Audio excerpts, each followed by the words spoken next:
sais pas pourquoi, mais toutes les professions liées à la route euh, forment des gros cons en fait. Alors je sais pas si c'est le fait de conduire qui les rend cons ou si c'est le fait qu'ils soient cons qui fasse qu'ils se dirigent vers ce type de métier.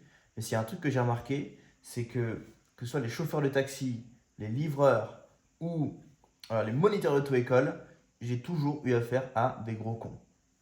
Yo, bienvenue sur Albert Digital. Aujourd'hui, chers amis, je voudrais vous partager une petite réflexion sur un fait que j'ai remarqué et qui m'a toujours beaucoup agacé. C'est que, je ne sais pas pourquoi, la dernière fois, je vous parlais de la sociologie du klaxonneur, de quels sont les gens qui klaxonnent et pourquoi.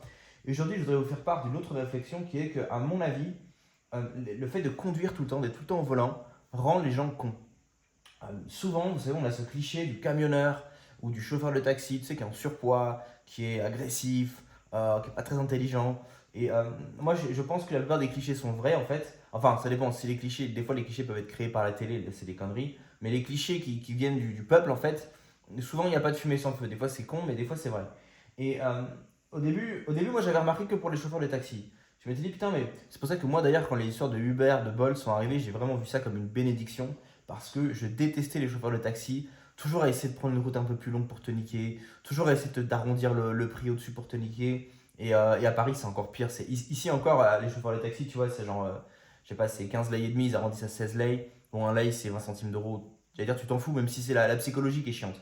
À Paris, je suis tombé sur des chauffeurs de taxi arabes qui essaient ils essaient carrément de doubler le prix, hein.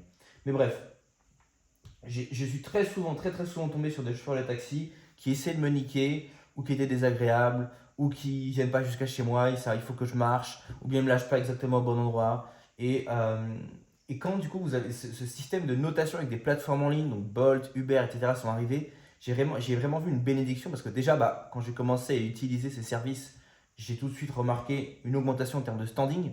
Ça veut dire que le gars qui conduisait, il était poli, la voiture elle était propre, il y avait des petites bouteilles d'eau. C'était juste, j'avais l'impression d'avoir accès à un service de luxe alors que j'étais habitué à des taxis puants, la voiture comme le conducteur d'ailleurs, dégueulasse, où il s'en fout complètement de toi parce que de toute façon il va plus te revoir. Et voilà. Et donc moi si vous voulez, et la réaction d'ailleurs des chauffeurs de taxi ne m'a pas surprise. C'est-à-dire que ces gens ne se sont pas dit, ah bah tiens, maintenant on a de la compétition, il va falloir qu'on se comporte mieux.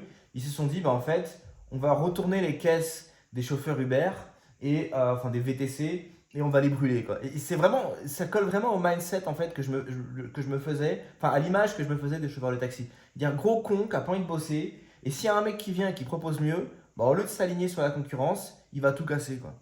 Donc ça c'était le chauffeur de taxi. Ensuite c'est le moniteur d'auto-école. Alors moniteur d'auto-école, j'avais un moniteur d'auto-école, moi j'ai galéré pour passer le permis, hein, je vous dis tout de suite. Je conduis très bien, mais alors avec les moniteurs, ça s'est jamais passé. Et un de mes premiers moniteurs, c'était un type pareil en surpoids, tout rouge, et toujours énervé, toujours énervé. Et le gars, en fait, à un moment donné, il m'avait confié que quand il était avec sa femme en voiture, lui, moniteur d'auto-école, hein, quand il était avec sa femme en voiture, en fait, c'est elle qui conduisait, et lui était sur le siège passager, et il était tout le temps stressé parce que, disait-il, elle conduisait de manière agressive. Alors là, déjà, pour moi, on peut réfléchir sur cette situation. Déjà, c'est ta femme qui conduit. On a déjà red flag. Red flag. D'où c'est ta femme qui conduit. Gros red flag. Ensuite, elle conduit de manière agressive. C'est-à-dire que tu es censé être le moniteur, donc c'est toi qui es censé savoir comment conduire. Mais en fait, ta femme, elle s'en bat les couilles de ce que tu dis, quoi. Ton deuxième red flag. Et, euh, et donc, en fait, le mec, j'en ai conclu que c'était un. En fait, il se défoulait peut-être. Enfin, il se déchargeait sur ses élèves de tout ce qu'il emmagasinait quand il était avec sa femme, en fait. C'était dans le couple, tu savais très bien que c'était la femme qui donnait les ordres. Et voilà, c'était un type en surpoids et il était tout rouge. Et en fait, j'avais l'impression que j'avais cette image, en fait, que tout ce stress qu'il emmagasinait avec sa femme ou à cause de son métier, toute cette frustration, en fait, elle allait dans son gras. Et tout ce gras, toute cette énergie négative, toute cette tension qu'il avait emmagasinée, le rendait en permanence énervé. C'était un de mes moniteurs que j'avais eu. Ensuite, j'en avais eu un autre. En fait, j'ai eu 4 moniteurs auto-école au total, hein. J'en avais eu deux autres qui étaient cette fois un peu plus. Enfin, qui n'étaient pas en surpoids, mais pareil, un peu vénère sur la route. Et un quatrième qui était, alors lui par contre obèse, donc il mettait la clim à fond dans sa voiture parce qu'il avait tout le temps chaud, ce qui ne me dérangeait pas du tout parce que déjà la clim ça permet que ça pue pas et moi aussi j'ai tout le temps chaud. Et il reculait à fond son fauteuil, il fallait voir comment il avait du mal à rentrer et sortir le pauvre de sa voiture. Mais pareil, énervé, etc. Et du coup, tu vois, j'ai commencé à me dire, mais en fait, est-ce que ce ne serait pas toutes les professions liées à la route qui forment des gens énervés, tu vois? Et là, récemment, j'ai eu une histoire. Donc là, pour ceux qui ne savent pas, je suis en train d'équiper cet Airbnb. Je vous ferai une vidéo dessus. Bon, Là, vous voyez qu'il commence à avoir un petit peu de gueule, hein, mais je ne vous pas encore la vidéo finale. Pour ceux que ça intéresse, allez voir mes autres vidéos. Mais bref, j'attends une livraison. J'attends l'ameublement pour le balcon. J'ai commandé des gros canapés de balcon et tout pour faire un balcon de ouf, parce qu'ici, on a un super balcon. Et le gars, il devait venir vendredi. Vendredi, il m'appelle au dernier moment, il me dit, je suis là. Le truc, c'est que moi, j'étais pas dans le Airbnb. Donc, je lui dis, bah oui, mais moi, je suis pas là. Attendez, j'arrive. Il n'a pas attendu. Il m'a dit, non, je reviendrai samedi. Samedi, dès la première heure, je suis là, j'attends que le mec vienne, je me prépare et tout. Il appelle. Enfin, il appelle pas, c'est moi qui appelle. Il me dit, oui, le camion est trop chargé, on viendra lundi. Déjà, mec, qu'est-ce que je m'en bats les couilles que ton camion soit trop chargé? Tu vois ce que je veux dire? Que si t'as pas les outils de travail dont tu as besoin pour me livrer, c'est ton problème, c'est pas le mien. Ça, c'est la première chose. Deuxième chose, ça m'a saoulé parce que lundi, moi, bah voilà, ça me force encore à venir ici tôt le matin, sachant que lundi, les gens travaillent, donc embouteillage, etc. C'est pour ça que je suis là, je suis ici le lundi matin. Et là, tu vois, on est lundi matin. Le gars devait venir entre 10h et 11h. Il est 11h25 et il est toujours pas là et je suis sûr qu'il ne viendra pas. Tu vois et du coup, ça m'a fait penser au fait que oui, en général, les livreurs sont particulièrement stupides et agressifs. Et ça m'a fait marrer parce que du coup, j'ai cherché du réconfort sur internet et j'ai tapé, parce que justement, je tape en anglais, j'ai tapé Why are delivery drivers? Et les suggestions Google, c'était Why are delivery drivers so rude? Why are delivery drivers so stupid? En gros, c'était pourquoi ils sont si cons, pourquoi ils sont si stupides, pourquoi ils sont si agressifs. Et du coup, ça m'a un peu réconforté parce que je me suis rendu compte que la plupart des gens, en fait, eh bien, ont cette même expérience. D'ailleurs, si toi tu as eu la même expérience, si tu as l'impression que la plupart des livreurs, quand tu fais livrer, sont des abrutis finis, qui en plus sont agressifs et qui sont très très peu professionnels, n'hésite pas à partager ton expérience en commentaire.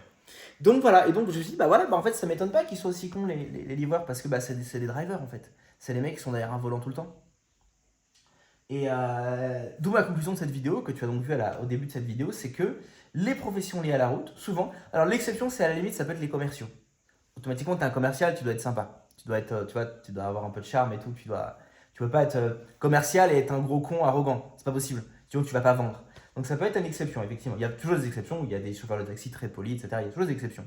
Mais de manière générale, j'ai remarqué que profession liée à la route égale gros con agressif. Et c'est même pas le fait que tu vas me dire, oui, mais c'est normal, si tu es intelligent, il ferait pas ce job-là. C'est pas du tout ça. C'est vraiment l'agressivité, le manque de professionnalisme. Et ouais, ils te traitent vraiment comme de la merde. Alors qu'ils comprennent pas que, mec, t'as mon boulot parce que je fais les commandes. Demain, peut-être que ton camion sera conduit par une IA. Tu vois? Bref. Donc voilà, c'était mon expérience avec les professions liées à la route. Donc chauffeur de taxi, moniteur d'auto-école et livreur. Pour moi, très mauvaise expérience. Des gens très agressifs, très impolis, très peu professionnels. Des gens que tu payes et qui te crachent à la gueule. Si tu as eu une expérience similaire, n'hésite pas à la mettre en commentaire. Et sinon, tu sais que sur cette chaîne, on parle, là je te raconte un peu ma life parce que c'est marrant, mais majoritairement, je parle d'entrepreneuriat online et offline et d'expatriation, puisque moi je vis en Europe de l'Est. Si ça t'intéresse, n'hésite pas à checker la description, mettre des commentaires, à liker. Si tu as des questions, je me ferai un plaisir d'y répondre. Et sinon, on se retrouve la prochaine fois pour un épisode d'Empire Digital. Ciao.